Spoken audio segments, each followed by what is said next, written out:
안녕하세요. 책 읽어주는 여자 에젤 강미경입니다. 아름다운 계절 5월의 끝자락을 잘 보내고 계신가요? 저는 5월이 지나가면 더 아름다운 6월이 올 거라고 믿습니다. 오늘 제가 새롭게 소개해 드릴 책은 넵 고객님 대리운전 목사입니다 라는 다소 특이한 제목의 책인데요. 부제를 보면 8년차 개척교회 목사의 처절한 실패담, 그리고 사랑하는 한국교회에 고하는 사이다 같은 쓴소리들이라고 되어 있습니다. 이 책을 쓰신 저자 박종배 목사님은 종교계의 삼성 또는 애플이라 할 수 있는 언제나 세계 최대 교회라는 수식어가 따라붙는 여의도 순복음교회에서 10년간 사역하시다가 또 그곳의 수백 명의 부교역자들 중에서도 단연 두각을 나타내시면서 선두를 달리던 나름대로 잘 나가던 인생을 사시다가 어느 날 하나님으로부터 이제 강릉으로 내려가서 개척을 하라는 소명을 받습니다. 그래서 한 8년쯤 전에 강릉 하늘뜻 푸른 교회를 개척을 하셨는데요. 개척 이후에 택배, 대리운전, 부식 배달 등의 일을 겸하시면서 경제적으로 아주 밑바닥 생활을 경험하게 됩니다. 그 처절한 이야기들과 또 우리 한국교회의 일그러진 자화상을 아주 신랄하지만 따뜻한 시선으로, 그리고 특유의 아주 밝은 유머 감각으로 한 편의 소설처럼 풀어내고 계시는 책인데요. 저는 이 책을 만들면서 박종배 목사님의 아주 탁월한 작가적인 글솜씨에 깜짝 놀라기도 했습니다. 그래서 이 책은 정말 문학적으로도 아주 가치 있는 한국 기독교 문학의 모처럼 보는 수준 높은 작품이라고 저는 평가를 하는데요. 책이 참 예쁘죠? 특히 많은 남성분들이 아주 열광하는 멋진 표지입니다. 박종배 목사님께서 경고문을 넣어 놓으셨습니다. 나처럼 하면 교회 문 닫을 수도 있습니다. 그러나 교회의 주인이신 예수님이 보입니다. 이 책은 성공한 이야기가 절대 아니다. 오히려 쫄딱 망한 실패담이다. 그러나 무소부재하신 하나님은 성공 스토리에도 계시지만 폭망 스토리에도 함께 하신다는 것을 전하고 싶다. 이 책은 총 9장으로 구성이 되어 있는데요. 1장 절벽에 서다, 2장 낮엔 택배로 밤엔 대리로, 3장 땅끝에서, 4장 똥치운 폐쇄예배, 5장 나답게 살기, 6장 목사님 그러시면 안 되지요, 7장 그루터기의 새순이, 8장 힘들어도 가보겠습니다, 9장 내일이면 집에 간다. 이런 드라마틱한 이야기들이 한 편의 소설처럼 이어져 있는 그런 귀한 내용입니다. 뒷표지도 잠깐 소개를 해드리면 한국교회가 그리스도의 제자된 삶보다는 내가 주인 되는 삶을 가르쳐온 게 사실이다. 나는 한국교회를 사랑한다. 그 마음을 꾹꾹 눌러 담아 이 책을 썼다. 라고 하실 만큼 아주 한국교회에 대한 애정이 듬뿍 묻어나는 내용들로 알차게 구성이 되어 있습니다. 또한 박종배 목사님은 한 2년쯤 전에 CBS 간승 프로그램인 새롭게 하소서에 출연하셔서 이 시대의 진정한 목자상을 보여주셔서 또 많은 분들에게 감동을 주신 그런 귀한 목사님이십니다. 오늘은 이 책 중에서 6장에 나오는 도박에 빠진 목사라는 다소 충격적인 이야기를 읽어드리려고 하는데요.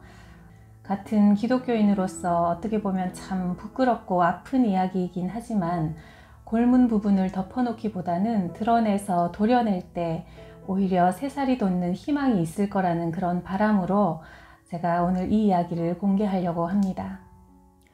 도박에 빠진 목사 1. 낙엽지는 기도원 벤치에 앉아있는 두 사내의 어깨에 11월 해걸음이 내려앉았다. 천 목사님 참 오랜만이죠? 그러게요. 박 목사님 기도원 올라와 있다는 얘긴 들었어요. 강릉에서 고생이 많았다던데요. 하하, 다 제가 부족해서 그런 거죠 뭐. 거대교회 교회학교에서 같이 일했던 천 목사가 시계를 쳐다봤다. 담임 목사님이 이 시간쯤엔 올라오셔야 하는데. 그러더니 다소 불안한 듯 어딘가로 전화를 걸었다. 아, 네 목사님, 총무 목사입니다. 어디쯤 오셨나 해서 전화드립니다. 상대방 소리가 워낙 커서 통화 내용이 박 목사 귀에까지 들렸다. 아이씨, 차가 왜 이리 막히냐? 찬양하고 있으면 내가 알아서 그리로 갈게. 대성전 맞지? 네 목사님. 찰칵. 천 목사의 얼굴이 일그러졌다. 와, 이런 걸 담임이라고 모시고 있으니 에휴. 오늘도 거기서 올라오는 길인가 보죠? 요즘엔 횟수가 더 늘어났어요. 어떤 때는 주일 2부 설교 마치면 사라져요. 그래도 화요일엔 출근하더니 지난달부터는 수요 기도에도 부교역자들이 돌아가면서 설교해요. 증상이 점점 심해지나 봐요. 돈도 빌려요. 네? 천 목사는 주변이 의식됐는지 벤치 주변을 살핀 후 박 목사에게 가까이 오라는 신용을 했다. 박 목사도 주위를 둘러보고 그의 옆으로 바짝 다가앉았다. 천 목사가 낮은 목소리로 말했다. 권사님들에게 3천, 5천씩 빌린 게 벌써 몇 억은 넘은 것 같아요. 지난주엔 어떤 권사님이 빌려준 돈을 받으려고 담임 목사 면담을 요청했는데 담임이 미리 알고 피해버리더라고요. 나한테도 500만 원 빌려갔어요. 벌써 2달이 지났는데 줄 생각을 안 해요. 네? 아니 목사님이 뭔 돈이 있다고 그런 큰 돈을 빌려줬어요? 나만 빌려준 게 아니에요. 교육전도사만 빼고 다들 몇백씩 담임한테 물려있다니까요. 천 목사의 말이 선뜻 믿기지 않아 박 목사는 허허만 연발했다. 카지노가 인생 망치는 지름길이에요. 미쳤어 정말. 그런 사람을 담임이라고 모시고 있는 나도 참 한심하네요. 어휴 목사님, 난 지금 들으면서도 도저히 믿기지가 않는데요. 천 목사가 주변을 한 번 더 휙 살피며 벤치에서 일어났다. 예배 시간이 다 돼서 그만 가봐야겠어요.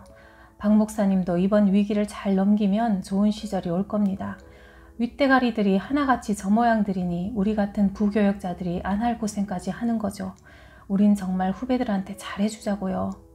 네, 그럼요 목사님. 저도 기도할게요. 그래요, 또 봐요. 천 목사가 낙엽을 밟으며 어둠 속으로 사라졌다.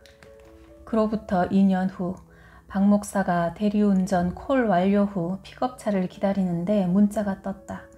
박 목사님 잘 계신지요? 개척했다는 말만 듣고 가보지도 못했네요. 저 선교사로 나갑니다. 늘 건강하세요. 언제 다시 만날 날도 있겠지요. 천 목사로부터. 메시지 확인 후 박 목사가 놀라서 곧바로 전화를 했다. 아니 목사님, 갑자기 선교사로 나가시는 거예요? 네, 그렇게 됐네요. 얼굴도 못 보고 가요. 전화기로 들려오는 그의 목소리엔 기운이 하나도 없었다. 혹시 저번에 기도원에서 말씀하신 그 카지노 문제 때문인가요? 허허, 일단은 그 교회에서 빠져나와야 하고 그 일 처리를 총무인 제가 깔끔하게 못해서 누군가는 책임을 져야 하기도 하고요. 그래서 일단 공석 중인 선교지가 있다고 해서 나갔다가 후일을 기약해야 할 것 같아요. 1년 전 엄청난 교회 교역자 사무실에 천 목사를 비롯한 교역자들과 장로, 권사, 그 외 재직들이 침통한 표정으로 앉아 있었다. 서류를 살피던 장로회장이 무겁게 입을 열었다. 여기 명시된 사람들과 금액 외에 더 추가할 내용은 없는 거 맞습니까? 네, 그게 다인 것 같습니다. 교역자 총무인 천 목사의 대답이 마땅찮은 듯 장로회장이 언성을 높이며 짜증을 고스란히 드러냈다. 아니, 이제 와서 인 것 같습니다 라고 하면 어떻게 합니까? 분명히 이게 다 맞아요? 현재로선 돈을 빌려줬다는 사람이 더 이상 안 나오고 있습니다. 천 목사의 답변에 여기저기서 신음소리가 터져나왔다. 안수 집사 회장이 일어나 발언했다. 장로님, 이 정도면 우리로선 담임 목사님을 계속 보필하는 게 아무 의미가 없다고 봅니다. 이 사실을 얼른 터뜨려야 더 이상 피해자가 안 나올 뿐 아니라 우리 교회가 하루빨리 정상화된다고 생각합니다. 장로회장이 교역자들을 둘러보다가 오 전도사에게 시선이 멈추었다. 오 전도사님이 교역자 중에 제일 돈을 많이 빌려주셨던데 아니 전도사가 뭔 돈이 그렇게 많아서 돈을 빌려줬어요? 장로회장이 의심의 눈초리로 오 전도사를 쳐다보자 대번 억울하다는 듯한 하소연이 쏟아져 나왔다. 아니에요. 제가 무슨 돈이 있어서 그랬겠어요. 저도 그 돈 우리 시누이한테 빌려서 담임 목사님 빌려드린 거예요. 보름만 쓰고 주신다고 했는데 벌써 6개월째 못 받고 있어요. 시누이에겐 제가 이자만 주면서 미루고 있고요. 저도 피해자예요, 장로님. 이때 여 선교회장 마 권사가 고가운 투로 오 전도사에게 따져 물었다. 이자 안 준답니까? 3부 이자? 그래서 빌려준 거잖아요. 몇 번 이자도 받았다고 하던데. 그 말에 오 전도사가 강하게 손사래를 쳤다. 이자는 무슨, 그냥 목사님이 고맙다며 돈을 좀 주신 것 뿐이에요. 막 원사도 지지 않고 받아쳤다. 흥! 신방 때마다 돈봉투 챙기는 거 소문 다 났어요. 오전도사님 별명이 돈벌레인 거 알아요? 그러자 오전도사도 발끈했다. 아니 누가 그래요? 그렇게 말한 사람 데려와요. 삼자 대면 합시다. 평소 둘 사이에 안 좋던 감정이 싸움으로 번지고 있었다. 교역자와 재직들이 말렸고 장로회장이 강단을 탁탁 치며 말했다. 자, 지금 그것 때문에 모인 게 아니잖아요. 이 사태를 어떻게 수습할지 지혜를 모아봅시다. 카지노 직원 최 대리가 계속 한 사람을 주시하고 있었다. 설마 아닐 거야. 비슷한 사람이겠지. 그래도 너무 닮았는데 엄마한테 물어봐야겠다. 최 대리가 늦은 밤 엄마에게 전화했다. 아들 잘 있지? 오늘 교회 다녀왔어? 네, 다녀왔어요. 근데 이 시간에 웬일로 전화를 다 했어? 엄마, 하도 이상했어요. 마스크를 써서 얼굴은 정확히 못 봤지만 목소리나 걷는 모습이 너무 똑같아요. 얘가 지금 무슨 소리를 하는 거야? 알아듣게 천천히 말해봐. 올 초에 목사님이 우리 집에 신방 다녀가셨잖아요. 그래, 그때 너는 우리 교회 담임 노 목사님을 처음 봤잖아. 네, 그때 본 그 모습이랑 너무 똑같아요. 누가? 우리 담임 목사님이 거길 가셨다고? 얘가 무슨 말도 안 되는 소리를 하고 있어. 오늘이 주일인데 목사님이 거기 왜 있니? 그렇지 엄마, 내가 잘못 본 거겠지? 얘가 큰일 날 소리를 다 하네. 오늘 목사님의 설교 내용이 중독에 대해서였어. 노름꾼은 손가락 잘라지면 발가락 가지고 한다고. 장난이라도 고수독 같은 거 하면 하나님께서 안 기뻐하신다고. 쓸데없는 소리 하지 말고 끊어. 아들과 통화를 끝낸 낙원사는 그날 낮에 담임 목사실에서 나눈 대화를 퍼뜩 떠올렸다. 권사님, 내가 해외 선교일로 급해서 그러는데 3천만 원만 빌려주세요. 보름만 쓰고 이자는 3부 쳐드리리다. 아니야, 목사님이 설마 그럴 리가 없어. 낙원사는 머리를 세차게 뒤흔들었다. 휴게실엔 20대 청년부터 70대 노인들까지 다양했다. 그들은 밤 10시가 넘은 시간에 어딘가로 전화를 하느라 여념이 없었다. 휴게실 왼쪽 구석에 자리한 뿔테 안경에 마스크를 착용한 중년 신사도 누군가와 다급히 통화하는 모습을 한 사내가 쭉 지켜보고 있었다. 사내의 귀는 중년의 통화 내용을 유심히 엿들었다. 주권사님, 할렐루야! 늦은 밤에 갑자기 전화드려 놀랐지요? 하하하. 사실은 내가 아끼는 후배 목사가 어제 주일 예배 설교 중에 쓰러졌다는 연락을 받고 지금 부산에 내려와 있어요. 수술받고 중환자실에 있는데 와보니까 교회 꼴이 말이 아니네요. 임대료는 몇 달째 밀려있고 사모와 딸리네가 셋이에요. 내가 이 모습을 보고 차마 발걸음이 안 떨어졌어요. 나도 내일 아침 손장로님 사업장 축복 예배가 잡혀있어 곧 서울로 다시 올라가 봐야 하는데 이거 참... 일단 내 지갑을 탈탈 털었는데 아무래도 후배 목사 입원비하고 교회 임대료는 어떻게든 해결해주고 가야 마음이 편할 것 같네요. 이 일을 어쩌나 하고 속으로 기도만 하고 있는데 갑자기 사랑 많은 주권사님 얼굴이 딱 떠오르는 거예요. 그래서 야, 성령께서 강권적으로 주권사님을 사용하시는구나 라는 확신이 들어서 하나님의 이름으로 내가 전화했어요. 권사님, 우리 미자립교회 목사 하나 살려봅시다. 500만 원 정도면 병원비하고 생활비로 한 달은 버틸 수 있지 않겠어요? 하나님께 순종하는 마음으로 일단 심읍시다. 그러면 하나님께서 꽃배기 따따블로 채워주실 겁니다. 껄껄껄. 청산유수 같은 말이 끝나자 중년 남자는 핸드폰에다 대고 연신 아멘, 그럼요, 할렐루야를 연발했다. 주권사님, 방금 불러준 계좌로 지금 바로 좀 보내줘요. 내가 찾아서 후배 목사 사모에게 전달해주고 나도 바로 올라가야지요. 수요일에 예배 마치고 축복 안수기도 꾹꾹 눌러서 해줄게요. 이번 일로 우리 주권사님 하나님 축복 듬뿍 받으실 거야. 그럼 이만 끊습니다. 성령 충만. 중년 남자가 있는 곳은 부산의 병원이 아니었다. 강원도 정선 사북의 카지노 휴게실이었다. 뒤에서 엿듣던 사내가 휴게실 밖으로 나왔다. 맞네, 노 목사. 주일 2부, 3부 설교를 마친 노 목사는 장로들과 점심을 함께한 후 부산의 친한 후배 목사가 쓰러져서 급히 다녀와야겠다는 핑계를 대고 불이 나게 교회를 빠져나와 그 길로 정선을 향해 쏜살같이 차를 몰았다. 도착하자마자 그는 허겁지겁 바카라 게임을 베팅했고 4시간 만에 들고 온 돈을 몽땅 날려버렸다.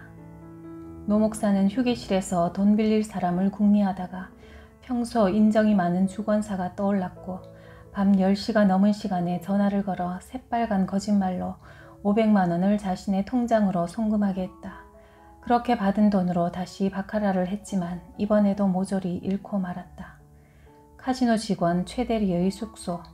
그는 아까 들은 노 목사의 통화 내용을 떠올리며 캔 맥주를 벌컥벌컥 들이켰다. 새해부턴 술도 끊고 교회도 열심히 나가려고 했는데 그 사기꾼 목사놈이 술을 다시 마시게 하네.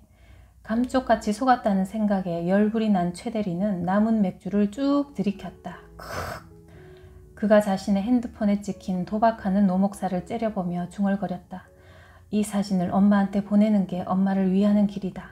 그런 목사가 있는 교회는 더 다니면 안 되지. 그럼 신방 와서는 나보고 뭐?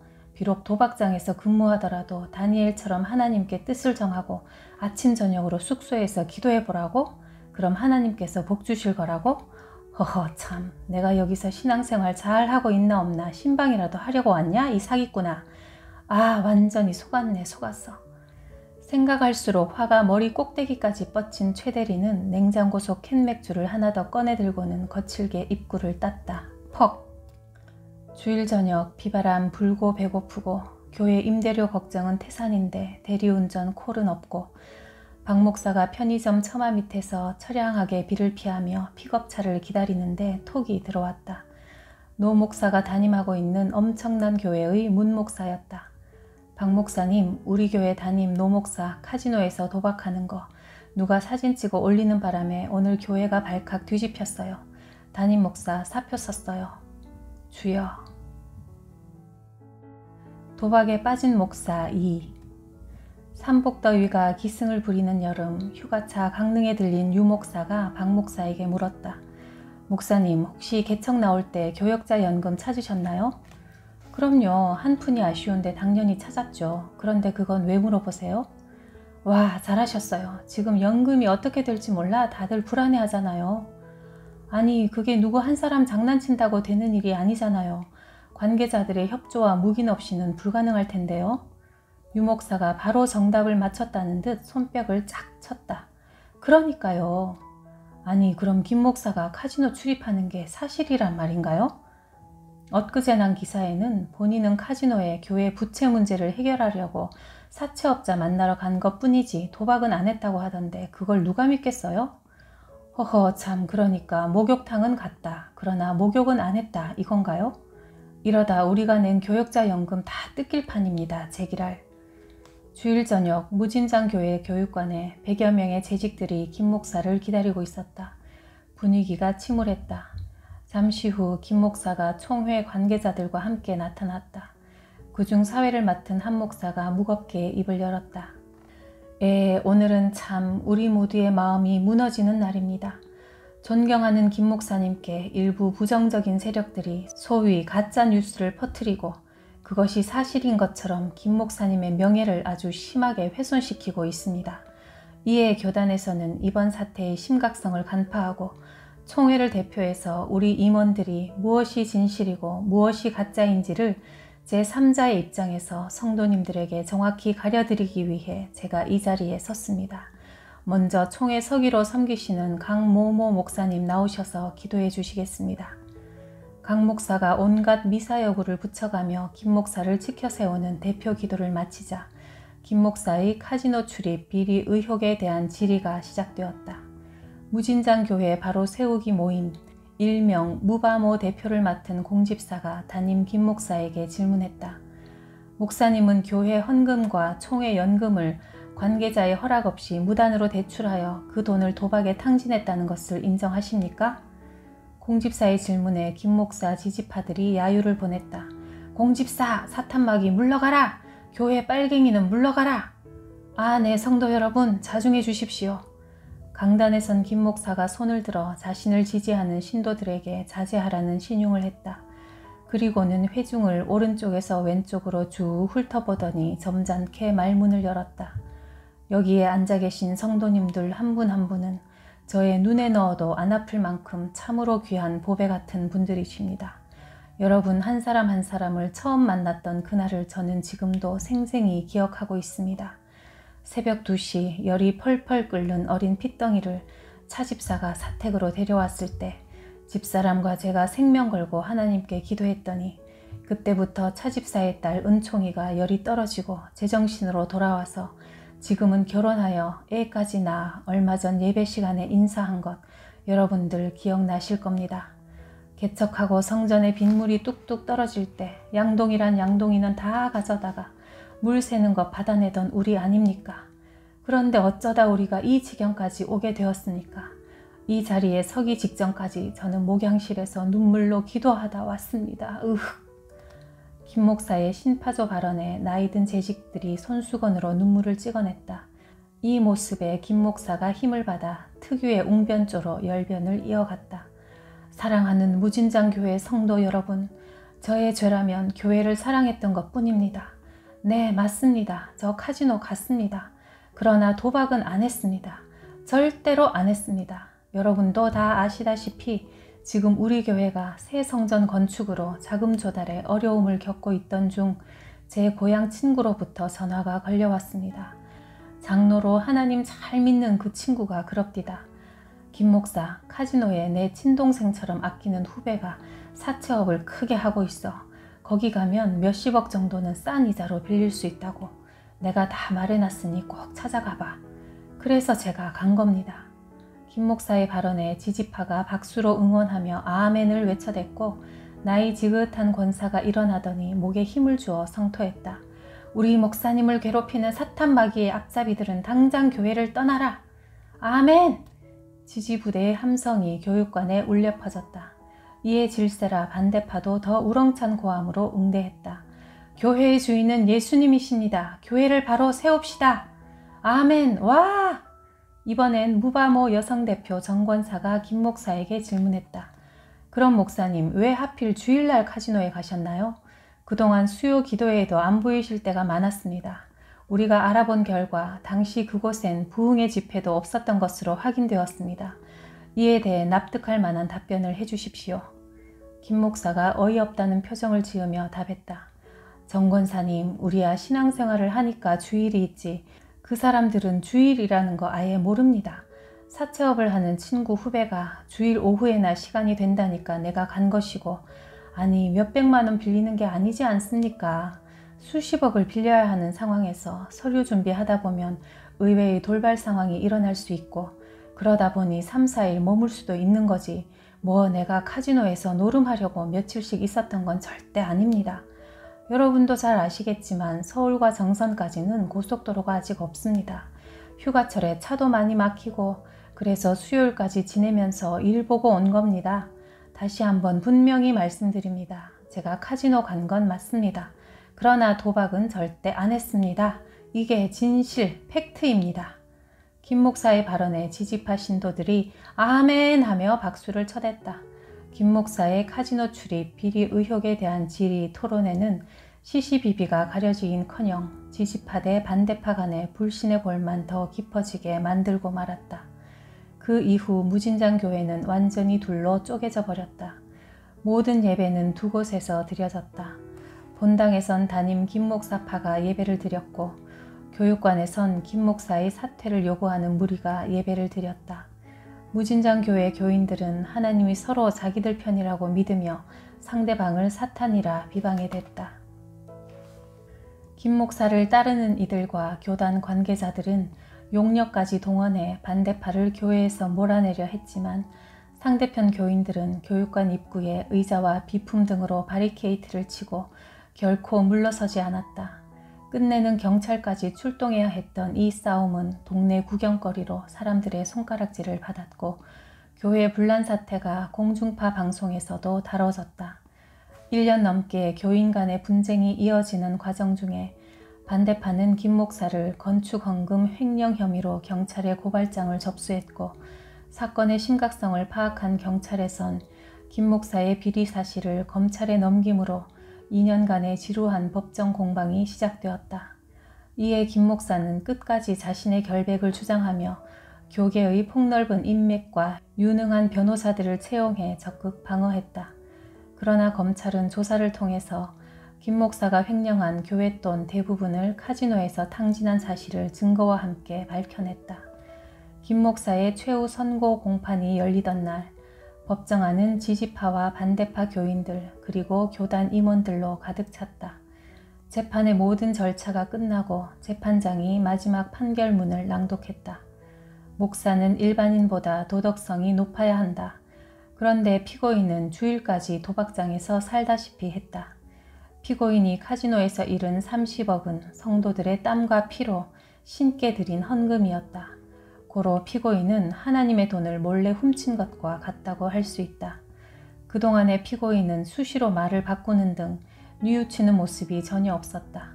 사람의 법정에서는 이것으로 끝나지만 훗날 양심과 신의 법정에서도 심판받을 날이 있을 것이다. 교회를 섬기는 목사 중에는 진짜 목사와 가짜 목사가 있는데 피고인은 목사의 양심을 지키지 아니한 가짜 목사가 아닌가 심히 의심된다.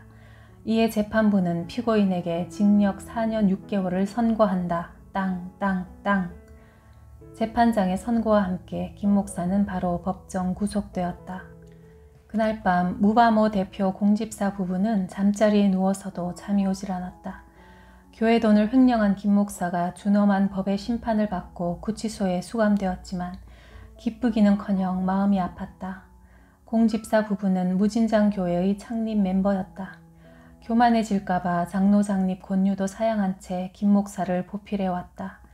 교회가 부흥해가는 모습을 함께 기뻐하며 굳은 일도 마다하지 않고 헌신 봉사했던 부부였다.